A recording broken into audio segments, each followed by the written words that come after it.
चौड़ी दरारें हैं, धंसते मकान हैं, दर्द से बेजार हो चला है जोशीमठ।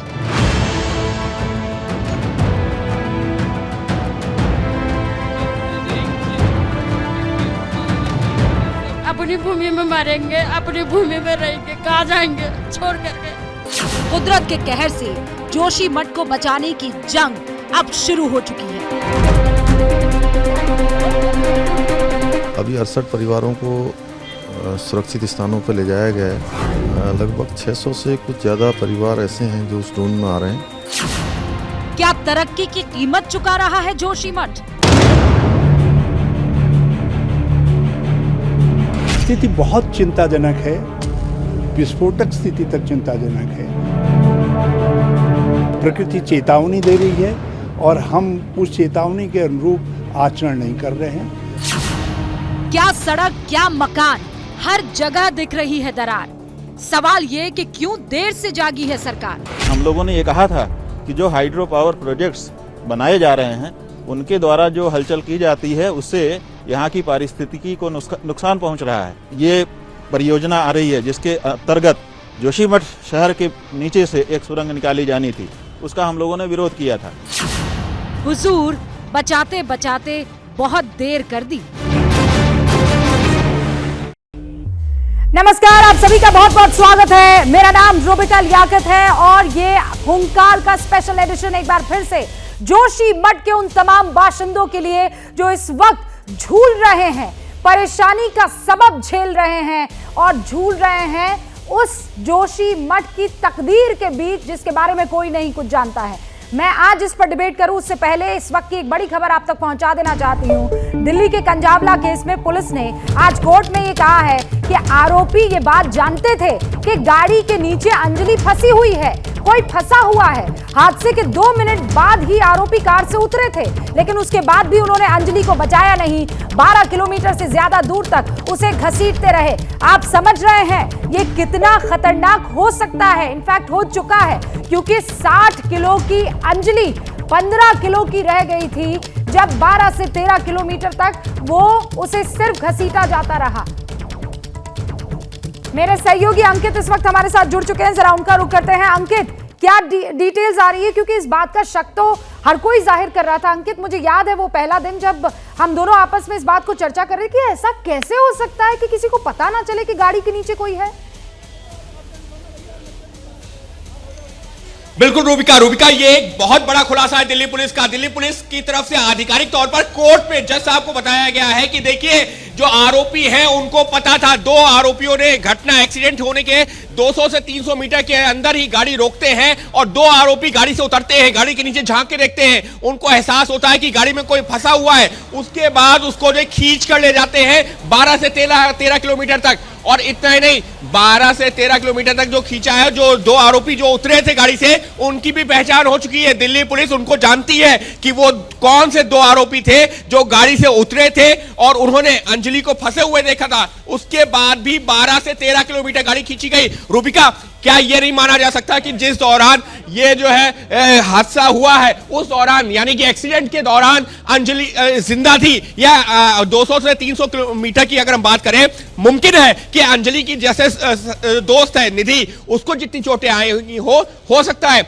अंजलि को भी उतनी चोटें आई हो, लेकिन वो क्योंकि गाड़ी में फंसी थी 200-300 मीटर के बाद ही सही अगर उनको एहसास हो गया था आरोपियों को, गाड़ी रोक देते, अंजलि को निकाल देते, तो शायद उसकी ये हालत नहीं होती। निर्मम तरीके से जो उसकी मौत हुई है वो नहीं होती। और इसी वजह से हम इस सवाल को उठा रहे हैं कि दिल्ली पुलिस कह रही थी कि देखिए ये मामला 302 का नहीं बनता, तमाम जानकार कह रहे थे 302 का बनता है, लेकिन दिल्ली पुलिस के पास में अगर ये जानकारी मौजूद है कि 200 से 300 मीटर के अंदर ही आरोपियों को पता चल गया था, गाड़ी से नीचे उतरे हैं, गाड़ी के नीचे झांक के देख लिया है, उसके बाद भी 12 से 13 किलोमीटर दूर तक गाड़ी के साथ में अंजलि को खींचा है, हम क्यों नहीं ये माने कि जिस दौरान अंजलि के साथ को उन्होंने देखा था अंजलि जिंदा थी? क्या जानकारी मिल रही है? क्या कोर्ट की तरफ से 302 को लेकर कोई बात कही गई है, या अब पुलिस के ऊपर अपने आप वो प्रेशर आ जाएगा कि अब तो भाई आप मोटे मोटे ढूंढते रहे, खोजते रहे, अब तो साफ दिख रहा है कि ये तो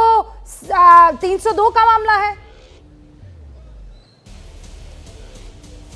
बिल्कुल रूबिका, कोर्ट ने दिल्ली पुलिस की जांच पर भी सवाल उठाए हैं, लेकिन जो आपने सवाल किया ना, यहां तो दिल्ली पुलिस कह रही थी कि देखिए मोटिव नहीं है, अभी हम जो सबूत जुटा रहे हैं, लेकिन अगर दिल्ली पुलिस खुद कोर्ट में ये कह रही है कि आरोपियों को पता था, 2 आरोपियों ने अंजलि को फंसे हुए भी देखा, उसके बावजूद 12 से 13 किलोमीटर उसको खींचा गया, तो फिर मामला ये सवाल उठता है कि तो फिर ये 302 का मामला क्यों नहीं बनता? फिर तो ये सिरे से 302 का मामला बनता है। या तो ये मान लिया जाए कि एक्सीडेंट के दौरान जैसे ही स्कूटी से अंजलि गिरी, उसकी मौत हो गई थी, अगर वो मानते हैं तो कानून के लिहाज से तब तो एक्सीडेंट का मामला बनता है, लेकिन यहां तो कोई प्रूफ ही नहीं। निधि ने खुद बयान दिया है कि आरोपियों को पता था, उसके बाद भी वो उसको खींच के ले गए, यानी कि निधि का एक तरफ बयान और दूसरी तरफ पुलिस का यह कहना कि आरोपियों को पता चल गया था 200 से 300 मीटर बाद ही, ये तो अपने आप में इस केस को और ज्यादा गंभीर बनाता है और पुलिस के ऊपर भी सवाल उठाता है। दूसरी एक महत्वपूर्ण चीज, कोर्ट ने पुलिस को एक तरह से नाराजगी भी जताई। कोर्ट ने कहा कि इतने दिन हो गए हैं, क्या आपने सभी सीसीटीवी फुटेज को खंगाल लिया? पुलिस ने कहा नहीं, अभी काम जारी है। कोर्ट ने कहा आप क्या चाहते हैं? हाँ। इतने दिन बीतते जाए, सबूतों के साथ छेड़छाड़ हो जाए, तब आप सीसीटीवी को खंगालेंगे? तो निश्चित तौर पर कोर्ट ने भी पुलिस के रवैये से नाराजगी जताई। लेकिन बड़ी खबर ये कि आरोपियों को 200 ये अपने आप में बड़ी खबर इसलिए है क्योंकि आप जानते हैं पहले दिन से हम ये बात कह रहे थे कि पुलिस अपनी नाक की लड़ाई से ना बनाए, पुलिस ये ना कहे कि ये 302 का मामला नहीं है, पुलिस ये ना कहे कि ये तो बड़ा ओपन एंड शट केस है, ये तो हिट एंड रन केस है। लेकिन आज ये बात एकदम क्लियर हो जाती है। एबीपी न्यूज ये कहता रहा था कि ये 302 का मामला है और आज कोर्ट में खुद पुलिस ने ही इस बात को कबूल कर लिया है कि वहां बैठे तमाम गाड़ी में लोग इस बात को अच्छी तरीके से जानते थे। 2 लोग गाड़ी से निकलकर आए थे, नीचे झुककर देखा था, लड़की गाड़ी में फंसी हुई है, उनको पता था। उसके बावजूद अगर वो घसीटते रहे 12 से 13 किलोमीटर, तो मतलब ये सीधे तौर पर मर्डर है, हत्या है और कुछ नहीं है। अंकित, बहुत बहुत शुक्रिया है बड़ी खबर हम तक पहुंचाने के लिए। आगे भी लगातार आपसे हम बातचीत करते रहेंगे, इस खबर पर और डिटेल्स हम पहुंचाते रहेंगे। लेकिन जोशीमठ जो इस वक्त डेंजर में है, उस पर भी आपकी निगाह लाना बहुत जरूरी है। उत्तराखंड आप जानते हैं ना, उत्तराखंड का मुकुट कौन सा है? जोशीमठ है। वो ताज कौन सा है? उत्तराखंड का जोशीमठ है। और आज उसी ताज को दागदार बना दिया है कुछ फैसलों ने। ऐतिहासिक तौर पर, सामरिक तौर पर, टूरिज्म के लिहाज से बहुत ज्यादा महत्वपूर्ण है ये इलाका जोशीमठ। आजकल इस शहर पर अस्तित्व की लड़ाई का खतरा मंडरा रहा है। वहां रहने वाले 20,000 से ज्यादा लोग दिन रात इस बात को लेकर परेशान हैं कि आगे उनका होगा क्या। जब शहर ही धंस जाएगा, मकान ही टूट जाएगा, सड़कें ही दफन हो जाएगी, तो वो रहेंगे कहां, करेंगे क्या? जोशीमठ के करीब 5,000 घरों में से 603 घरों में दरार पड़ चुकी है और ये सिलसिला बदस्तूर जारी है। आने वाले दिनों में पूरे शहर का नामो निशान मिट सकता है, लेकिन ऐसा नहीं है कि ये दरारें रातों रात पड़ गई। अचानक लोग सो रहे थे और सुबह उठे तो देखा कि दरारें हैं। पिछले कई साल से वैज्ञानिक और पर्यावरण में उस पर काम करने वाले शोधकर्ता ये वार्न कर रहे हैं कि जोशीमठ को बचा लीजिए, गड़बड़ हो जाएगी, बहुत देर हो जाएगी। और आज हुजूर बहुत देर हो चुकी है। आज वो लोग जो सड़कों पर उतरकर हम लोगों को आगाह करने की कोशिश कर रहे थे, खून के आंसू रो रहे हैं। आज पूरे शहर पर संकट छाया है। प्रधानमंत्री कार्यालय में बैठक से लेकर मुख्यमंत्री पुष्कर धामी का दौरा हो रहा है। क्या शहर को बचाने की ये जंग पहले नहीं शुरू कर देनी चाहिए थी? आज इसी पर डिबेट होगी। सारे खास मेहमान हमारे साथ जुड़ चुके हैं। हुंकार में इन तमाम सवालों के जवाब तलाशने की कोशिश होगी। मैं सबसे पहले मेरे सहयोगी का रुख करना चाहूंगी, ध्रुव मिश्रा का, जो वहां जोशीमठ में इस वक्त मौजूद है, और उसके बाद मैं बाकी तमाम जो मेरे मेहमान हैं उनसे आपका तारुफ करवाऊंगी। ध्रुव, आपने अपनी आंखों से एक शहर की रूह पर दरार पड़ते हुए देखा है, क्या हो रहा है वहां पर, लोग क्या सोच रहे हैं? देखिए रूबिका, लोगों के मन में गुस्सा भी है और दूसरा लोग जो है बहुत ज्यादा परेशान हैं। आपको बता दें, कई लोगों से मेरी बात हुई जब पिछले साल जो है जिस तरीके से लोग प्रशासन के पास गए, यहाँ के अधिकारियों के पास गए, जब दरारें पड़नी शुरू हुई थी तो यहाँ के लोकल एडमिनिस्ट्रेशन के पास गए, तो उन लोगों ने जो लोकल एडमिनिस्ट्रेशन में जो अधिकारी हैं उन्होंने मजाक बनाया उनका कि आप जो है कैसी बात कर रहे हैं। इस तरीके के सवाल जो जब उठाए तो उन लोगों की अनसुनी कर दी गई। अब जब जाके धीरे धीरे करके जब दरारें बढ़ती गई, ये सब होती गई, कल यहाँ जो है एक एसडीएम जो है कुमकुम जोशी जब लोगों के बीच में गई तो लोग, महिलाओं ने उनको घेर लिया। महिलाओं ने कहा आप तो हमारा मजाक बना रही थी, आप कह रही थी जब आपकी छत टूट जाएगी तब जाके हम जो है इसमें सोचेंगे कि आपको जो मुआवजा देना है क्या करना है। इस तरीके की जो है लोगों में गुस्सा है, क्योंकि जो लोकल एडमिनिस्ट्रेशन जो है बिल्कुल भी सजग नहीं था इन चीजों को, लोगों को बात को इसलिए बीच पे रोक रही हूँ क्योंकि जो लोग इस वक्त आपको स्क्रीन पर देख रहे हैं वो आपको एक पहाड़ की चोटी के नीचे बनी सड़क पर खड़ा देख रहे हैं। आप कहां पर मौजूद हैं और क्या तस्वीरों के जरिए जोशी मठ की उस बनावट को आप समझा और दिखा पाएंगे? क्योंकि मैं नहीं जानती एग्जैक्ट लोकेशन आपकी क्या है अभी। रूबिका, मैं इस समय जो सबसे नीचे जो जोशीमठ, देखिए अभी लोकेशन मैं दिखाता हूं, ये ऊपर से शहर शुरू होता है, सबसे ऊपर जो चोटी पे मेरे कैमरा पर्सन मनीष सुनियाल आपको दिखाएंगे, वहां से शुरू होता है और नीचे की तरफ देखेंगे पूरा शहर जो है वहीं से धंसना शुरू कर रहा है, धीरे धीरे करके ये नीचे की तरफ आ रहा है। सभी मकान जो है वहां पे जितने भी मकान आप देख रही हैं रूबिका, ये सारे मकान जो है खतरे की जद में है। ये जोशीमठ के बिल्कुल निचले छोर पर मैं मौजूद हूं। सामरिक तौर पर जोशीमठ की क्या महत्वता है वो मैं आपको बताता हूं रूबिका। ये दाहिनी तरफ आप देख रही हैं, यहां से चीन बॉर्डर की तरफ ये रास्ता जाता है। इस पहाड़ी के पीछे ही जो है 40-50 किलोमीटर दूरी पे यहां से अगर जाएंगे तो ये चीन बॉर्डर शुरू हो जाता है। सबसे सामरिक तौर पर सबसे ज्यादा महत्वपूर्ण जोशीमठ यहां पर माना जाता है। और आपको मैं बता दूं कि बीआरओ का जो भी काम यहां पर चल रहा है, एक दूसरा काम जिस हेलंग बाईपास की बात चल रही है, आप देखेंगे दूसरी तरफ वहां जो जेसीबी मशीन जो दिख रही हैं, मेरे सहयोगी आपको दिखाएंगे कि जूम करके कि जो जेसीबी मशीन दिख रही हैं वो हेलंग बाईपास है। इसी हेलंग बाईपास देखिए यहां पर लोग आरोप लगा रहे हैं कि कंस्ट्रक्शन का काम चल रहा है, नीचे ब्लास्टिंग चल रही है और ऊपर की तरफ जोशीमठ शहर है। हाँ। तो इस ब्लास्टिंग की वजह से कहीं ना कहीं ऊपर जो है धसाव हो रहा है, उसको लेकर के बात चल रही है। अब आपको पूरी लोकेशन यहाँ की मैं दिखा रहा हूँ। ये ऊपर की तरफ से आप देखेंगे, सबसे ऊपर से जो जोशीमठ यहाँ से शुरू होता है और नीचे की तरफ जो है ये आखिरी मकान जोशीमठ का यहाँ पर है। और ये बद्रीनाथ जाने वाले रास्ते पर इस वक्त ज्योग्राफिकली ये पूरा मामला आपने हमें समझा दिया। अब मैं वो इलाका पूरा, मेरे ख्याल से दर्शकों के लिहाज से भी हम लोग समझ गए हैं। अब इन लोगों को जो शिफ्ट किया जा रहा है, ये 603 जो फैमिलीज हैं उनमें से कुछ को 68 के आसपास शिफ्ट कर दिया गया। ये कहाँ शिफ्ट किया गया है, किस इलाके में शिफ्ट किया गया है? जोशीमठ में ही कहीं? रूबिका देखिए, यहाँ जोशीमठ में जो सुरक्षित जगहें चुनी गई हैं, क्योंकि जोशीमठ का कुछ हिस्सा थोड़ा बहुत बचा हुआ है जो भूधसाव की चपेट में नहीं है। हालांकि पूरा जोशीमठ जो है अभी बताया जा रहा है कि जो इसकी भूधसाव की चपेट में है। आपको बता दें यहाँ पे एक गुरुद्वारा है, कुछ स्कूल्स चयनित किए गए हैं और जो धर्मशाला है और नगर पालिका की जो जगहें हैं उन जगहों पर यहाँ के लोगों को टेम्पररी तौर पर शिफ्ट किया गया है। लेकिन आपको बता दें बहुत दूर दूर तक भी जो है यहाँ पे एक पीपल कोटी नाम की जगह है, इन जगहों पर जमीनों की तलाश की जा रही है कि वहां पर जो है एक ऑप्शन बनाया जा सकता है, क्योंकि इस जोशीमठ के आसपास ऐसी कोई भी जगह नहीं है जहां पर किराए पे ये लोग रह सकें या वहां पर अचानक से कोई स्ट्रक्चर खड़ा कर दिया जाए, क्योंकि पहाड़ की जो लोकेशन होती है, जो ज्योग्राफिकल कंडीशन होती है, घर बनाना ये सवाल पूछने का मकसद ये था। देखिए हम तो यहाँ दिल्ली में मौजूद है ध्रुव, आप वहां पहाड़ की चोटी पर मौजूद है, पहाड़ की तलहटी पर मौजूद है और आपको वहां का इलाका समझ में आ रहा है। हमें यहां से समझ में आ रहा है कि वो पहाड़ का ये पूरा जो हिस्सा है वो धस रहा है।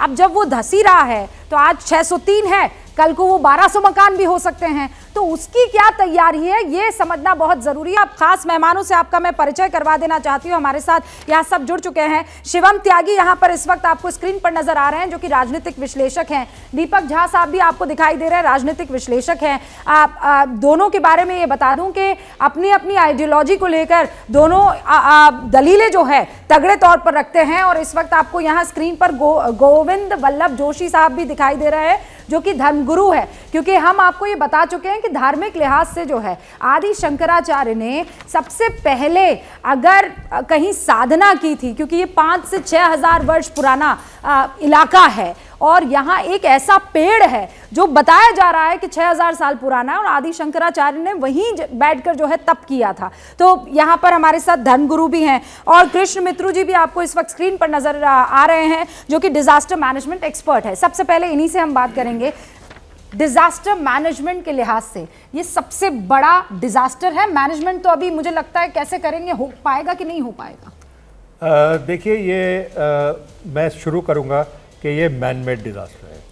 ये मैन मेड डिज़ास्टर इसलिए है कि 1976 में एक मिश्रा कमेटी बिठाई गई थी जो कि असेस करने के लिए था कि जोशीमठ में कितनी कहाँ तक डेवलपमेंट हो सकती है।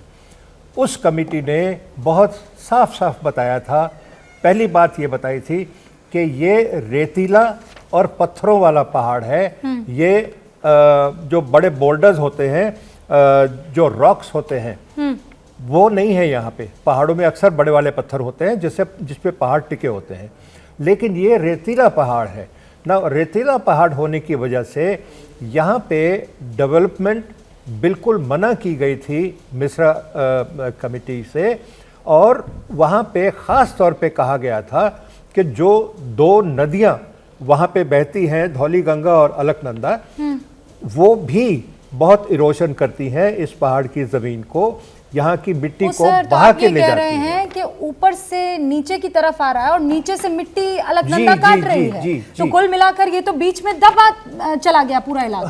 हाँ, वही हो रहा है। और जो नीचे से ज़मीन खिसक रही है वहाँ पे टो रॉक बोलते हैं उसको, जो पैर का आपका तला होता है वो टिकाने मैं बस इतना बता दूं, CS दुबे साहब भी इस वक्त मुझे दिखाई दे रहे हैं। दुबे जी, आप प्लीज एंट्री कर सकते हैं यहाँ पर। दुबे साहब भू वैज्ञानिक हैं, उनका भी यहाँ पर होना बहुत महत्वपूर्ण है। दुबे जी आप आइए। सर आप अपनी बात जी। और जो नदियाँ बहती हैं या जो शहर का जो पानी वेस्ट वाटर जो जाता है वो भी यहाँ की जमीन को, यहाँ की रेतीली जमीन को। 1976 मिश्रा कमेटी की रिपोर्ट, इसका मतलब ये कि 40 साल के ऊपर हो गया, 50 साल हो गया सर। तो इसमें तो सारी सरकारें आ गई, बहुत सारी पूरा सिस्टम आ गया। मैं वहीं पे आ रहा हूँ अभी कि आज तक इतनी सरकारें आई 1976 से लेके अब तक 50 साल में।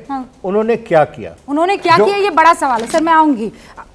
ये मैन मेड डिजास्टर है, ये बता दिया है स्वामी जी। जी रूबिका जी, सबसे पहले तो मैं ये कहूँगा कि जोशीमठ, बद्रीनाथ के जब पट बंद हो जाते हैं 6 महीने बद्रीनाथ वहीं रहते हैं, और वहाँ भगवान नरसिंह भी हैं। नरसिंह शिला वहीं रुद्रगंगा के किनारे है। वहाँ नरसिंह उग्र रूप में भी हैं, सौम्य रूप में भी हैं। नरसिंह भगवान के नख अब विदीर्ण होने लग गए हैं। मैं अभी हमारे डिजास्टर मैनेजमेंट के भाई बोल रहे थे, मैं इनकी बात से सहमत हूँ। इस समय उत्तराखंड में एक बात कहना चाहूँगा, इस समय भाजपा कांग्रेस खेला जा रहा है। हरीश रावत को देख रहा हूँ, अन्य को भी देख रहा हूँ, घड़ियाली आंसू बहा रहे हैं। भाई, जब इससे पहले मिश्रा रिपोर्ट ने रिपोर्ट दे दी थी, तब आप उस समय जो विरोध करते थे, आप कहते थे वो विकास का विरोध कर रहे हैं, विकास का विरोध कर रहे हैं।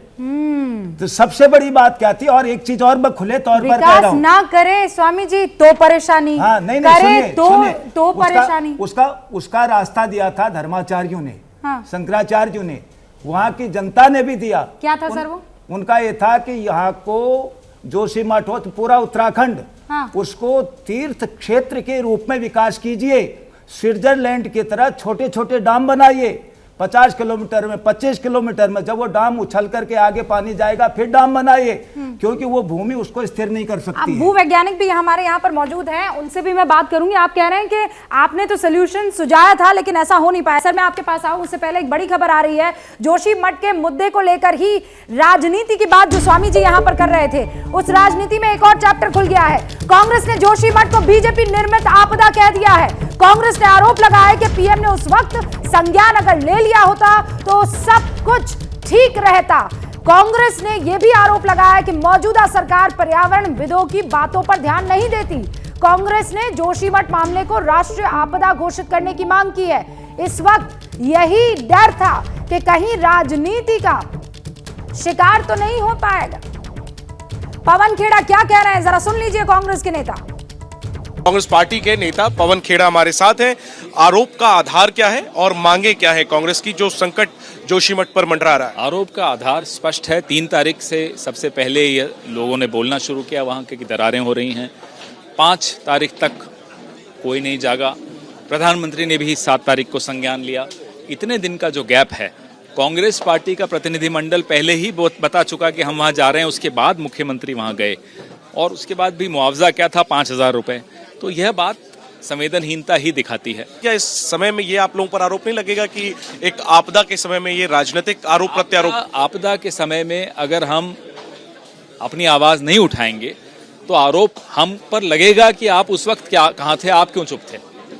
वोट नहीं मिला, आप सरकार में नहीं थे, मतलब क्या आपकी जिम्मेदारी खत्म हो जाती है? हमारी जिम्मेदारी है जोशीमठ के लोगों के प्रति भी है, उत्तराखंड के लोगों के प्रति भी है। जो स्थिति है सर, ऐसे में कांग्रेस पार्टी की मांगे क्या है? मांग बहुत स्पष्ट है कि इसको राष्ट्रीय आपदा घोषित किया जाए। राज्य सरकार शायद असमर्थ है इस स्थिति से निपटने के लिए।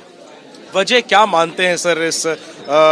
इस संकट के कारण टनल को लेकर के सवाल उठ रहे हैं और आप लोगों ने ये भी मांग की है कि टनल पर काम रोका जाए, सुरंगों को भरा जाए। क्या पूरी मांग है, जरा एक बार विस्तार से अपने।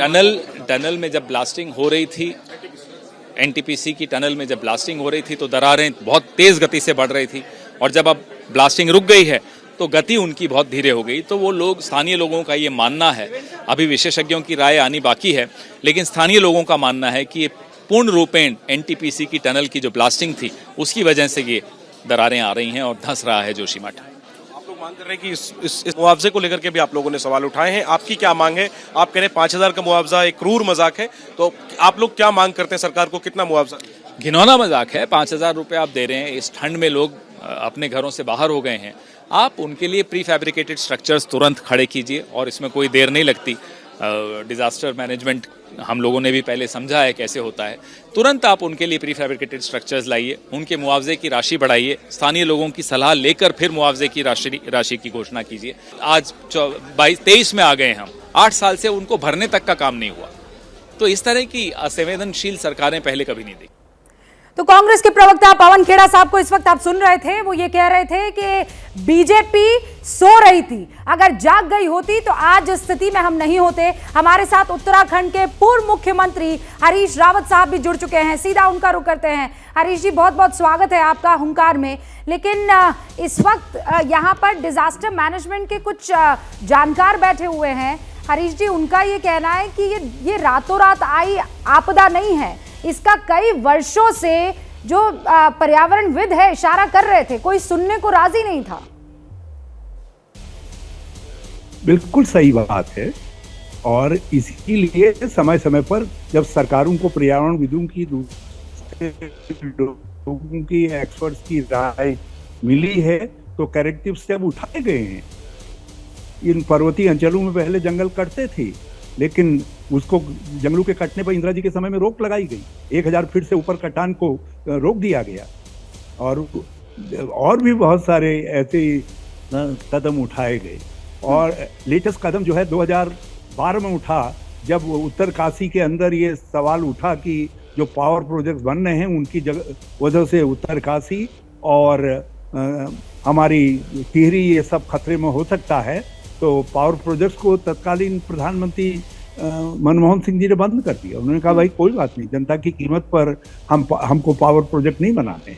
80% तक जिन पावर प्रोजेक्ट्स में काम हुआ था उनको बंद किया गया। और रैणी के बाद जब पिछले दिनों इधर आपदा आई थी जोशीमठ के पास में, तो उसे खतरनाक संकेत मिल गया था, और उस खतरनाक संकेत के बाद जो संभला जाना चाहिए था संभले नहीं, और एनटीपीसी ने निरंतर अपना काम जारी रखा। और जब 1.5 साल से लोग कह रहे थे कि साहब क्रैक दिखने शुरू हो रहे हैं, मामूली स्तर पर थे, लेकिन जब दिखाई दे रहे थे लोगों ने वार्न किया, एक्टिविस्ट लोग आगे आए, उन्होंने, कांग्रेस पार्टी ने आवाज उठाई, सरकार उसको इग्नोर करती गई। अब तो हालत यह है कि 1-2 तारीख को जब कई इमारतें 15 के उसमें 15% झुक गई और बड़ी बड़ी दरारें पड़ गई, सड़कों में दरारें पड़ गई, पानी फूट पड़ा कई स्थानों पर जो है, तो उसके बाद सरकार को चेतने में, अब आप एक्सपर्ट्स आदि को भेजने में इतना समय लगा है। आप इस बात से अंदाज लगा लीजिए कि मुख्यमंत्री के वहां पहुंचने से 1 दिन पहले, मतलब 2 दिन पहले वहां राज्य के आपदा सचिव गए हैं, जबकि आपदा सचिव को 1-2 तारीख के करीब वहीं पहुंच जाना चाहिए था, वहां रहना चाहिए था। हरीश जी, बीजेपी ये आरोप लगा रही है कि आप आपदा के टाइम में राजनीति कर रहे हैं। ये 5 साल आपकी सरकार रहती, 5 साल बीजेपी की सरकार रहती, और ऐसे में ये जो आपदा आई है ये आप दोनों की मिली भगत से आई है। हमारे सामाजिक दायित्व में, और मैं यदि ये झलकता है हम उसको पूरा करने में राजनीति झलकती है, तो आप हमें बताइए हम सामाजिक दायित्व पूरा करना बंद कर दें? क्या विपक्ष के रूप में हमारा कर्तव्य नहीं है कि जो जनता के सवाल है उनको उठाएं। सारी जोशीमठ के लोग कह रहे हैं कि एनटीपीसी के प्रोजेक्ट की वजह से और ये चार धाम यात्रा मार्ग में जो अंधाधुंध कटिंग हो रही है, पेड़ों को काटा जा रहा है, ये सब चीजों से स्थितियां एग्रीवेट हो रही हैं। जो 4 लेन बाईपास बनाने की बात हो रही है उससे लोग चिंतित हैं, कह रहे हैं वो और ज्यादा इसको डुबाने का काम करेगा। तो ये सब चीजें जब लोग कह रहे हैं, हम इन चीजों को यदि आवाज के रूप में न कहें तो, और आवाज के रूप में कहें तो आज की सरकार कहती है कि साहब हम तो जो है राजनीति कर रहे हैं। भैया हम कॉमन सिविल कोड की बात नहीं कर रहे हैं, ना हम धर्म आंतरण कानून की बात कर रहे हैं। हम तो जोशीमठ को कैसे बचाया जाए, जोशीमठ जो हमारे सनातन धर्म का स्थान है, पवित्र स्थान है, उसको कैसे बचाया जाए, लोगों को कैसे बचाया जाए। आप खुद पहाड़ों से ताल्लुक रखते हैं, आप उत्तराखंड के मुख्यमंत्री रहे हैं और मैं समझ सकती हूं कि आप वो तकलीफ इस वक्त उन पहाड़ों को धसकते हुए देखकर महसूस कर रहे होंगे, लेकिन अब इसका सलूशन कुछ है सर? क्योंकि हम तो यहाँ दिल्ली में बैठे हैं। जी। इसका कोई सलूशन है क्या? इसके 4 कदम अभी उठा दे मुख्यमंत्री जी, कह दे। एक तो हम नया जोशीमठ के अगल बगल बहुत सुरक्षित स्थान हैं, लगे हुए स्थान हैं जोशीमठ से, वहां लोगों को नया जोशीमठ बसाएंगे और वहां लोगों को जमीनें अलॉट करेंगे और बद्रीनाथ केदारनाथ की तर्ज पर उनको उनकी संपत्तियों का जो अब डैमेज हो गई हैं, खत्म हो गई हैं और जिनको छोड़ना पड़ रहा है उनको मुआवजा देंगे, जिनके बिजनेस इत्यादि अफेक्टेड हुए हैं, और चाहे वो किराएदार हैं, चाहे कोई काम करने वाला है, दुकानदार है, रेहड़ी पट्टी वाला है, सबको मुआवजा दिया जाएगा। इसकी बात कर दे। और दूसरा काम ये कर दें कि जोशीमठ को हम फिर से पुराने स्वरूप में, सुरक्षित स्वरूप में लाने के लिए हर संभव कदम उठाएंगे। उसके लिए हमको किसी प्रोजेक्ट को भी बंद करना पड़े, हम प्रोजेक्ट को बंद करेंगे, लेटेस्ट टेक्नोलॉजी का उपयोग करेंगे, तो लोग आश्वस्त होंगे और लोगों का सहयोग है, लोग सहयोग दे रहे हैं। और इसीलिए हमने कहा अब आप 5,000 रुपया अहेतुक सहायता देंगे, एडहॉक रिलीफ देंगे, केवल 5,000 रुपये की, जिससे लोग अपना सामान भी नहीं ढो पा रहे हैं, बाहर नहीं निकाल पा रहे हैं। हरीश जी, ये तो बड़ा अमानवीय हो जाता है। हम कैसे उसको, आप सही कह रहे हैं। ये तो किसी को बर्दाश्त नहीं होगा कि उनका घर बार सब खत्म हो रहा है। 5,000 रुपए में तो वो एक जगह से दूसरी जगह जाने में पूरे परिवार को अगर ले जाएंगे और कुछ सामान लगाकर लाद कर ले जाएंगे तो वो भी कम पड़ जाएंगे, अपने ही जेब से देना पड़ेगा। ये बात आप सही कह रहे हैं, लेकिन बहुत बहुत शुक्रिया, आपने वो 4 बिंदु यहाँ पर गिनाए हैं। हमारे साथ उत्तराखंड के मुख्यमंत्री खुद जुड़ेंगे अब से कुछ ही देर में, धामी साहब, और इन 4 बिंदुओं को हम उनके सामने रखेंगे और पूछेंगे कि क्या ये संभव है, क्या वो करेंगे। और ये कोई और नहीं, ये उत्तराखंड के पूर्व मुख्यमंत्री कह रहे हैं। भूवैज्ञानिक हमारे साथ CS दुबे साहब यहाँ पर है। सर, इस पूरे मसले पर हो क्या सकता है? क्या कुदरत की इस विनाश को कोई रोक सकता है जो मैन मेड है? देखिए, आप सबने सब चीज़ें बता दी इसमें कि मैन मेड है, इसमें भूस्खलन हो रहा है, लेकिन जो सबसे ज़्यादा इम्पॉर्टेंट चीज़ है कि इसमें सबसे पहले तो ये देखना चाहिए कि स्पीड क्या है उस भूस्खलन की। जो लैंडस्लाइड हो रहा है उसकी क्या स्पीड है। उसके लिए आजकल बहुत सारे नए एडवांसमेंट टेक्निक्स हैं, जैसे कि GPS है। GPS से आप स्पीड देख सकते हो, कितने मिलीमीटर पर डे या पर घंटे या पर मिनट या पर सेकंड बढ़ रहा है। आपके पास पीजोमेट्रिक मीटर्स होते हैं, उनसे आप पानी देख सकते हो कि कितना पानी की स्पीड आ रही है और उससे जो है मिट्टी पे क्या उसका असर पड़ रहा है। अब ये जो है ग्लेशियर के डेब्रिस के ऊपर बना हुआ है। हाँ सर। और लैंडस्लाइड के ऊपर बना हुआ है। हाँ सर। तो इसको सबसे पहले, जैसे कि यहाँ पे 2 चीज़ें ज़रूर होनी चाहिए थी। जब आपको पता है कि कई सालों से यहाँ पे, मैं तो 2004 में एक बार गया था, तो मैंने देखा कि वहाँ पे रोड जो है इमीडिएटली सारी की सारी सड़क नीचे आ गई है लैंडस्लाइड की वजह से। आप 2004 की बात कर रहे हैं? 2004 की बात कर रहा हूँ। हाँ। और मैं 3 दिन जो है मैं ऊपर रिसर्च करने जा रहा था, मैं नहीं जा पाया। लौट के मुझे केदारनाथ की तरफ काम करने के लिए गया, जियोलॉजी की रिसर्च। इससे क्या साबित होता है? इससे साबित ये होता है कि वो जगह पहले से ही बहुत फ्रेजाइल थी। हाँ। वहाँ की मिट्टी बहुत फ्रेजाइल थी, वहाँ की लिथोलॉजी बहुत वीक है, वहाँ पे एक्टिव टेक्टोनिक्स है, वहाँ पे बहुत अच्छे फॉल्ट्स और जॉइंट्स बहुत ज़्यादा हैं। वहाँ पे ये सब होना ही था। सर, मुझे आप जब ये बातें बोल रहे हैं, मैं लिटरली मैं समझ नहीं पा रही हूँ। जब आप ये महसूस कर गए 3 दिन में, तो वो वहाँ की टाउन प्लानिंग करने वाले लोग, वहाँ के इलाके को समझने वाले लोग, उनको समझ नहीं आया। यही मैं कह रहा हूँ कि देखिए, वहाँ आपने उस टाइम पे इतनी ज़्यादा बिल्डिंग्स नहीं थी, लेकिन धीरे धीरे आपने वहाँ पे बड़ी स्टोरी की कंक्रीट बिल्डिंग्स बना दी और एक पहाड़ के ऊपर जो कि एक डेब्रिस है, जो कि एक बिल्कुल रेतीला जैसे कहा गया पहाड़ है, उसके ऊपर आपने इतना सारा तो धसेगा ही धसेगा।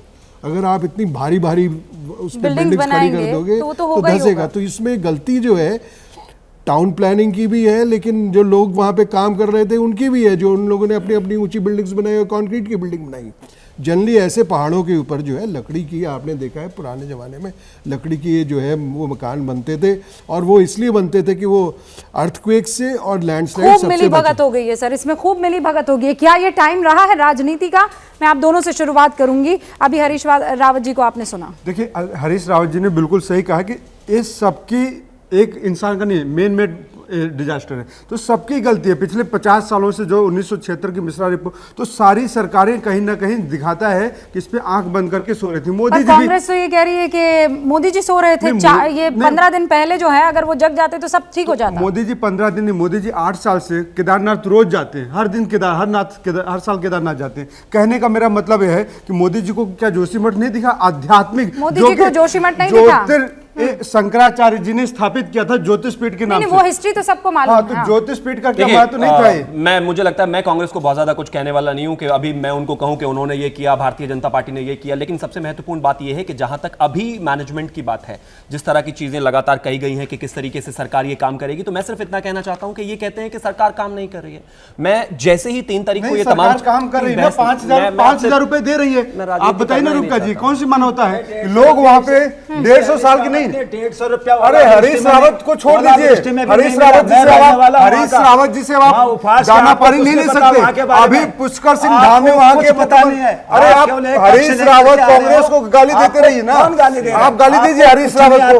आप ये कहिए कि आज की सरकार से सवाल होगा, आज किसकी सरकार है? से वहां के लोगों कुछ नहीं देखा। आप ये बताइए, आज का हरीश रावत देंगे, दीपक झा देंगे या रूपका लियाकत देंगे? आज पुष्कर सिंह धामी को जवाब देना पड़ेगा और नरेंद्र मोदी जी को जवाब देना पड़ेगा कि वहां के लोगों के लिए क्या करेगा। अरे आगे बताइए, टीवी गढ़वाल दीपक झा रुकिए। आप ये कह रहे हैं 5,000 अमानवीय है, वो कह रहे हैं ओलावृष्टि में आपकी सरकार जब थी कभी 150 रुपए दिए थे। नहीं, ओलावृष्टि में घर नहीं टूटते, खत्म हो जाते, आपके घर खाने के लिए रोटी चाहिए। ओलावृष्टि से पहाड़ों की समस्या नहीं, पूरे देश की समस्या। बड़ी समस्या मुझे अच्छा एक सेकंड, आप दोनों रुकिए, वल्लभ जी एक सेकंड रुकिए, एक सेकंड रुकिए, आप सुनिए वल्लभ जी मैं समझ रही हूँ, ठीक है वल्लभ जी मैं समझ रही हूँ, लेकिन एक सेकंड मुझे बस इतना समझा दीजिए। शिवम त्यागी आप कह रहे हैं राजनीति नहीं होनी चाहिए, पर सीधे तौर पर सिर्फ यही हो रही है और कुछ हो नहीं रहा है। नहीं हो रहा है, ऐसा नहीं है, क्योंकि सरकार के एफर्ट्स को जो बताया जा रहा है वो दिखाया नहीं जा रहा है।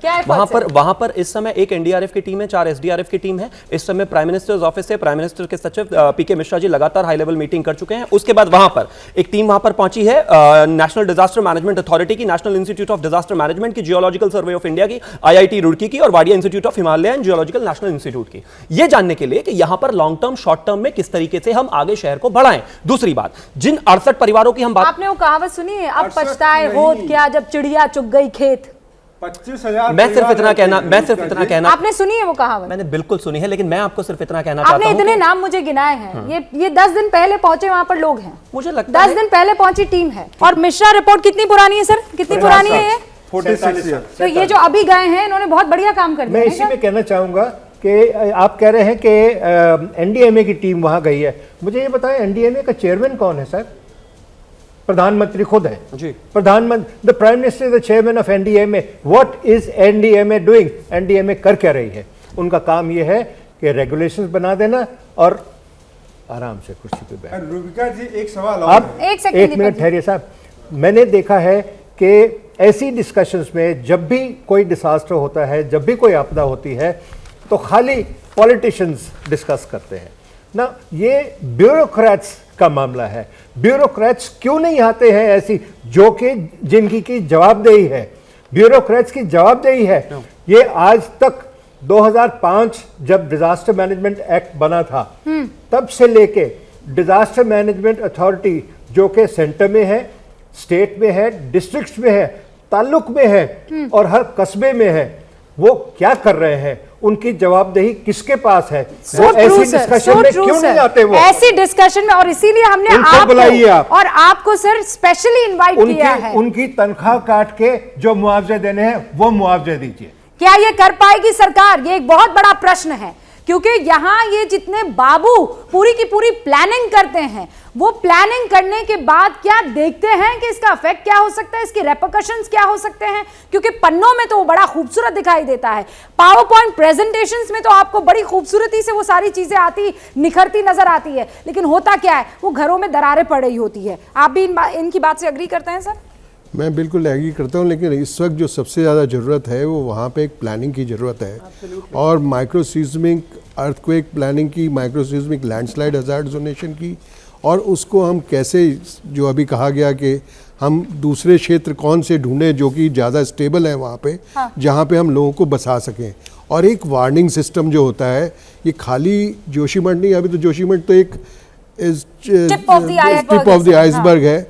सिक्किम के अंदर जितने भी ऐसे मेन सेंट्रल थ्रस्ट और हिमालय में जो एक्टिव टेक्टोनिक जोन्स हैं, उसके अंदर जितने भी ऐसे पहाड़ बने हैं, सब जगह कुछ ना कुछ बड़ी समस्या आने वाली है। सबसे बड़ी समस्या अभी तो आई नहीं है, आने वाली है। वल्लभ जी, बड़ी विनम्रता से ये बात कहूंगा मैं, जब वहाँ कोई आंदोलन हुए, या तो धार्मिक कह के उनका उपहास उड़ाया गया, और हालांकि हमारा मत नहीं है वामपंथियों से, लेकिन इसी कांग्रेस सरकार ने कुछ आंदोलनकारियों को अनार्किस्ट और वामपंथी कह के उनके ऊपर केस भी चलाए हैं वहाँ के आंदोलनकारियों पर।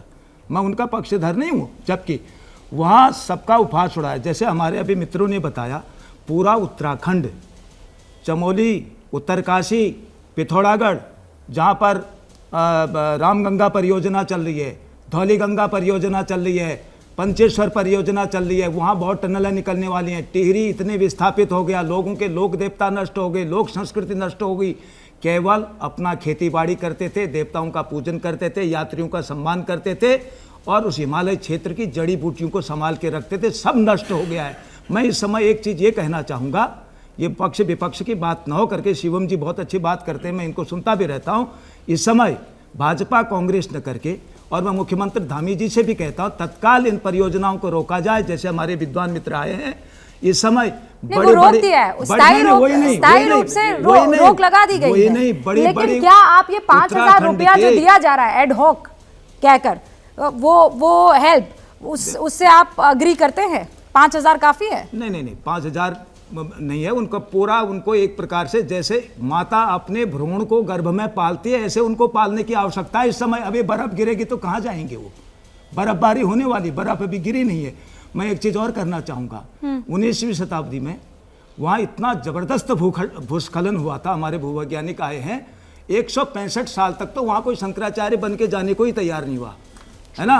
अब ये हमारे कृष्ण बोधाश्रम जी आए, इस समय मुक्तेश्वरानंद जी आए हुए हैं, तो इस परंपरा में वहां तहस नहस हो चुका था। अब तो धरती नीचे से खोखली हो चुकी है। चंडी प्रसाद भट्ट वहीं पर गोपेश्वर में अनशन कर करके बताए, वो बताते गए, किसी ने उनकी ओर गौर नहीं किया। बहुत वृद्ध हो चुके हैं। ना साधुओं की सुनी, ना आंदोलनकारियों की सुनी, ना संतों की सुनी। वहाँ के जनता बिना उमा भारती जी भी हमारे साथ जुड़ चुकी हैं, जरा उनका रुख करते हैं। उमा जी, बहुत बहुत शुक्रिया हमारे साथ जुड़ने के लिए। आप सुन रहे थे अभी वल्लभ जी, धर्मगुरु हैं, जो अपनी बात, आचार्य गोविंद वल्लभ जी, वो अपनी बात रख रहे थे, और वो ये कह रहे थे कि ना आंदोलनकारियों की सुनी गई, ना साधुओं की सुनी गई, ना संतों की सुनी गई, और अब ये जो देवभूमि है वो अपनी अंतिम सांसें गिन रही है आज की तारीख में। जी, मैं सुन रही थी आपकी बात को। हिमालय और गंगा ये भारत के प्राण हैं, भारत की ऑक्सीजन है। पर्यावरणविदों की राय में भी गंगा का महत्व है, और हिमालय का, और आस्थावान लोगों का भी। भारतीय जनता पार्टी की सरकार के समय पर हमने जब सरकार बनाई तो स्वयं प्रधानमंत्री जी ने कहा कि मुझे गंगा ने बुलाया है, गंगा का मंत्रालय बना और मुझे गंगा का मंत्री बनाया गया। मंत्री बनने से पहले मैं पर्यावरण की और संतों साधुओं की, समाज की सबकी राय ले चुकी थी। उसी के अनुसार हमने गंगा की प्लानिंग बनाई और एक हलफनामा दिया हमने, यानी अलकनंदा मंदाकिनी और भागीरथी गंगा कहते हैं, 3 पर प्रस्तावित सभी पावर प्रोजेक्ट रद्द कर देने चाहिए। उस समय पे हमने धौली गंगा के का भी जिक्र किया। फिर जब रीनी गांव में, अगर आपको याद होगा, गौरा देवी का जो गांव था, इतना दुर्भाग्यपूर्ण घटना हुई, जिनने चिपको आंदोलन शुरू किया पेड़ों को बचाने के लिए ताकि भूस्खलन ना हो, उनके गांव में भूस्खलन हो गया। उसका मलबा जब अधिक दर्ज करके कार्रवाई करने के लिए कहा और इसका प्रोजेक्ट को फिर रोकने के उमा जी, आवाज में कुछ तकनीकी परेशानी आ रही है, मैं उसे दोबारा दुरुस्त करा के और आपको फोन लगाती हूँ, दोबारा कनेक्शन हम करते हैं। हुजूर, बचाते बचाते बहुत देर कर दी, लेकिन क्या वाकई बचाव हो भी पा रहा है? मैं जोशीमठ की बात कर रही हूँ, जो बहुत ही ऐतिहासिक इलाका है। फिर बता दूं, सिर्फ रिलीजियस पॉइंट ऑफ व्यू से ही नहीं, वो सामरिक पॉइंट ऑफ व्यू से भी बहुत इंपॉर्टेंट इलाका है। और ऐसे में अगर वहां अलकनंदा नीचे से उसे काट रही है, ऊपर से लगातार वो दरारें पड़ती चली जा रही है। कोई कह रहा है एनटीपीसी की वजह से हो रहा है, कोई कह रहा है वहां जो बड़े बड़े वहां मकान बनाए हैं उनकी वजह से हो रहा है। जिस किसी की वजह से हो, किसने इसे हरी झंडी दी, यही बड़ा सवाल है। वही सबसे बड़ा गुनहगार है। रूबिका जी, आजादी के सर, मैं एक सेकंड रोक रही हूँ। उत्तराखंड के मुख्यमंत्री सीएम धामी साहब हमारे साथ जुड़ चुके हैं, जरा उनका रुख करते हैं। धामी जी, बहुत बहुत स्वागत है आपका एबीपी न्यूज पर, और इस वक्त पूरा देश आपको सुन रहा है। जोशीमठ को धामी जी वहीं के इलाके की मिट्टी से उपजे पुत्र को एक सवाल जा रहा है, कैसे बचाएंगे? जोशीमठ कैसे बचेगा? देखिए, अभी हम लोगों के सामने जो सबसे पहली प्राथमिकता है कि वहाँ पर सभी को सुरक्षित स्थानों पर भेजा जाए, सुरक्षित स्थानों पर रखा जाए, और जो भी मकान है, जो व्यावसायिक प्रतिष्ठान हैं, जो चिन्हित हुए हैं, जहाँ पर दरारें आई हैं, वो लगभग 678 ऐसे मकान हैं, और जिसमें से 81 जो परिवार हैं वो थोड़ा ज़्यादा खतरे के प्रभाव में थे, ज़्यादा आपदा के प्रभाव में हैं। तो उन 81 परिवारों को अभी होटलों में और गेस्ट हाउसों में शिफ्ट किया गया है। स्टेप बाय स्टेप जैसे जैसे चिन्हीकरण हो रहा है, वैसे वैसे लोगों को सुरक्षित स्थानों पर ले जाने की प्रक्रिया को आगे बढ़ाया जा रहा है। धामी जी, बहुत देर तो नहीं हो गई है? यहाँ के लोग ये कह रहे हैं कि हम आंदोलन करते रहे, हम सरकारों को नींद से जगाने का प्रयास करते रहे, लेकिन एसडीएम साहिबा कहती रही कि जब तक छत नहीं गिरेगी तब तक मुआवजा नहीं मिलेगा, तुम लोगों को यहाँ से हटाया नहीं जाएगा। और आज उस पूरी जमीन के हटने का संकट पैदा हो गया है। अभी रूबिका जी, अभी हमारे सामने जो अभी तत्कालिक जो समस्या है, जो आपदा है, उस समस्या से सबको बचाने की है, सबको सुरक्षित स्थानों पर ले जाने की है, और जान माल की सुरक्षा हमारे लिए पहली प्राथमिकता है। उसको लेकर हम लोग अब लगातार काम कर रहे हैं, और इसमें हमारे देश के यशस्वी प्रधानमंत्री मोदी जी का भी लगातार हमको जो है वो स्वयं इसको देख रहे हैं, व्यक्तिगत रूप से इसकी जानकारी ले रहे हैं। जो सहायता राहत के काम चल रहे हैं उसको भी वो देख रहे हैं। कल उन्होंने विस्तार से हमको देखा है। राज्य सरकार भी लगातार काम कर रही है। मैं भी वहां पर गया था, सभी लोगों से मैंने भी भेंट की है।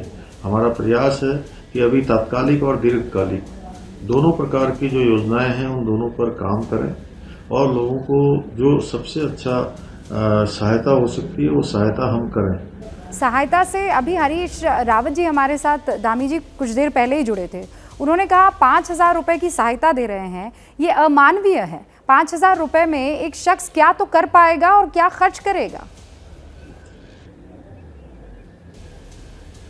देखिए, ये अभी तात्कालिक रूप से 4,000 रुपये मकान के लिए, किराए के लिए, और 5,000 रुपये घरेलू सामग्री के लिए प्रावधान किया गया है।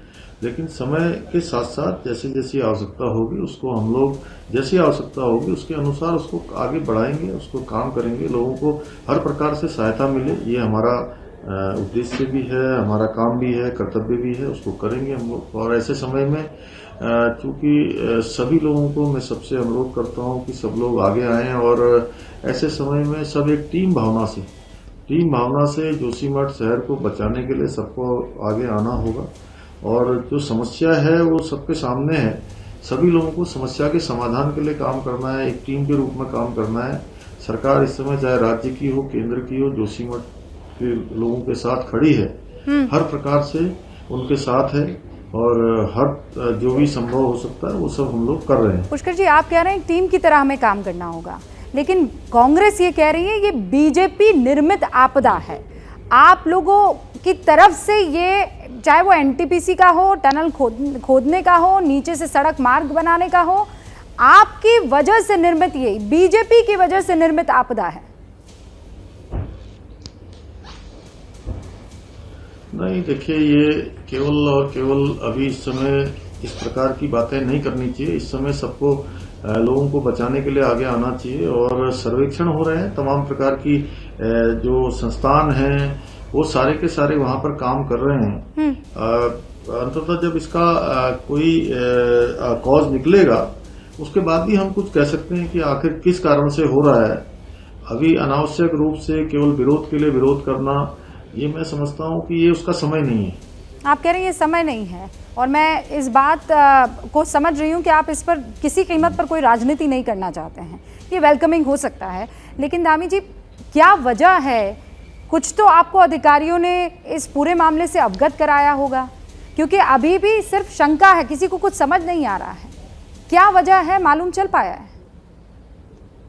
नहीं, उस रूबिका जी, अभी इस पर कहना बहुत जल्दबाजी होगा। अभी बहुत सारे एनडीएमए है, एसटीएमए है और हमारे यहाँ पर वाडिया संस्थान है, रूकी है, इसरो है, ऐसे अनेकों, जीएसआई है, सभी संस्थान यहाँ पर काम कर रहे हैं और उनकी जब रिपोर्ट आएगी और सारी चीजों का अध्ययन हो जाएगा तभी कुछ कहा जा सकता है। और अभी तो केवल लोग अपने अपने तरीके से इस बात को कह रहे हैं और जब तक फाइनल उसकी सर्वेक्षण ना आ जाए तब तक कहना जल्दबाजी होगा। पुष्कर जी, एक और चीज़, और वक्त की कमी है लेकिन फिर भी ये बहुत महत्वपूर्ण सवाल है। अभी यहाँ पर हमारे साथ एक आचार्य जुड़े हुए हैं जिन्होंने कहा कि आने वाले दिनों में वहाँ बर्फबारी होगी, लोग कहाँ रहेंगे, कैसे रहेंगे? अभी तो 602 मकान हैं, अगर ये 1200 हो चले तो क्या सरकार उसके लिए तैयार है?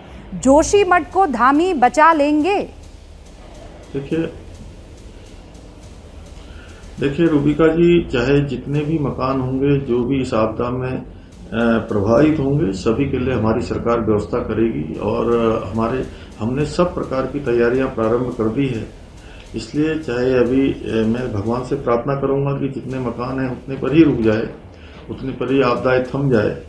लेकिन अगर उसके बावजूद भी अगर कहीं और विस्तार की अगर बढ़ेगी और अगर कोई आवश्यकता होगी तो वो सब आवश्यकताओं की पूर्ति के लिए हम लोग पूरी तरह से काम कर रहे हैं। पुष्कर धामी जी, बहुत बहुत शुक्रिया हमसे बातचीत करने के लिए। आप कह रहे हैं भगवान से प्रार्थना करेंगे, लेकिन ये इंसान की तरफ से क्रिएट की गई आपदा है और भगवान इस चीज़ को सिर्फ अभी देख रहे हैं कि क्या हालत इंसानों ने और सरकारों ने मिलकर यहाँ पर कर दी है जोशीमठ के लोगों के साथ। मेरे पास वक्त की कमी है, आप सभी का बहुत बहुत शुक्रिया हमारे साथ यहाँ जुड़ने के लिए, लेकिन ये मुहिम लगातार जारी रहेगी। जोशीमठ को बचाना है और न सिर्फ भगवान से दुआ बल्कि सरकारों से सवाल भी इसी तरीके से जारी रहेंगे। आप देखते रहिए एबीपी न्यूज, आपको रखे आगे। जैसे ही घड़ी का काटा दोपहर 2:30 पे आए, बबीता जी का दिल सास बहू साजिश के लिए मचल जाए।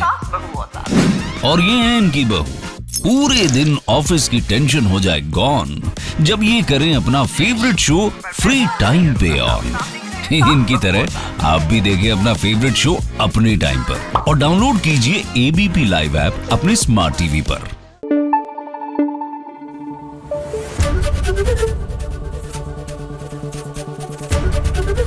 एबीपी न्यूज आपको रखे आगे।